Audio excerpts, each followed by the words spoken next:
When I was a kid, the disaster we worried about most was a nuclear war. That's why we had a barrel like this down in our basement, filled with cans of food and water. When the nuclear attack came, we were supposed to go downstairs, hunker down, and eat out of that barrel. Today, the greatest risk of global catastrophe doesn't look like this. Instead, it looks like this. If anything kills over 10 million people in the next few decades, it's most likely to be a highly infectious virus rather than a war. Not missiles, but microbes. Now, part of the reason for this is that we have invested a huge amount in nuclear deterrence, but we've actually invested very little in a system to stop an epidemic. We're not ready for the next epidemic. Let's look at Ebola. I'm sure all of you read about it in the newspaper. Lots of tough challenges. I followed it carefully through the case analysis tools we use to track polio eradication. And as you look at what went on, the problem wasn't that there was a system that didn't work well enough. The problem was that we didn't have a system at all. In fact, there are some pretty obvious key missing pieces. We didn't have a group of epidemiologists ready to go who would have gone, seen what the disease was, see how far it had spread. The case reports came in on paper. It was very delayed before they were put online, and they were extremely inaccurate. We didn't have a medical team ready to go. We didn't have a way of preparing people. Now, Médecins Sans Frontières did a great job orchestrating volunteers, but even so, we were far slower than we should have been getting the thousands of workers into these countries. And a large epidemic would require us to have hundreds of thousands of workers. There was no one there to look at treatment approaches, no one to look at the diagnostics, no one to figure out what tools should be used. As an example, we could have taken the blood of survivors, processed it, and put that plasma back in people to protect them. But that was never tried. So there was a lot that was missing, and these things are really a global failure. The WHO is funded to monitor epidemics, but not to do these things I talked about. Now in the movies, it's quite different. There's a group of handsome epidemiologists ready to go.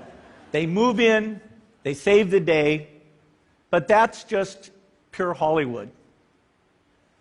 The failure to prepare could allow the next epidemic to be dramatically more devastating than Ebola. Let's look at the progression of Ebola over this year. About 10,000 people died, and nearly all were in the 3 West African countries. There's 3 reasons why it didn't spread more. The first is there was a lot of heroic work by the health workers. They found the people and they prevented more infections. The second is the nature of the virus. Ebola does not spread through the air. And by the time you're contagious, most people are so sick that they're bedridden. Third, it didn't get into many urban areas, and that was just luck. If it had gotten into a lot more urban areas, the case numbers would have been much larger. So next time, we might not be so lucky.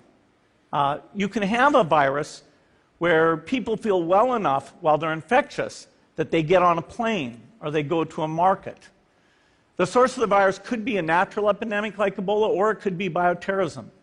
And so there are things that would literally make things 1,000 times worse. In fact, let's look at a model of a virus spread through the air like the Spanish flu back in 1918. So here's what would happen. It would spread throughout the world very, very quickly. And you can see there's over 30 million people die from that epidemic. So this is a serious problem. We should be concerned. But in fact, we can build a really good response system. We have the benefits of all the science and technology that we talk about here. We've got cell phones to get information from the public and get information out to them. We have satellite maps where we can see where people are and where they're moving. We have advances in biology that should dramatically change the turnaround time to look at a pathogen and be able to make drugs and vaccines that fit for that pathogen. So we can have tools, but those tools need to be put into an overall global health system, and we need preparedness. The best lessons, I think, on how to get prepared are, again, what we do for war. For soldiers, we have full-time waiting to go. We have reserves that can scale us up to large numbers. NATO has a mobile unit that can deploy very rapidly. NATO does a lot of war games to check, are people well trained?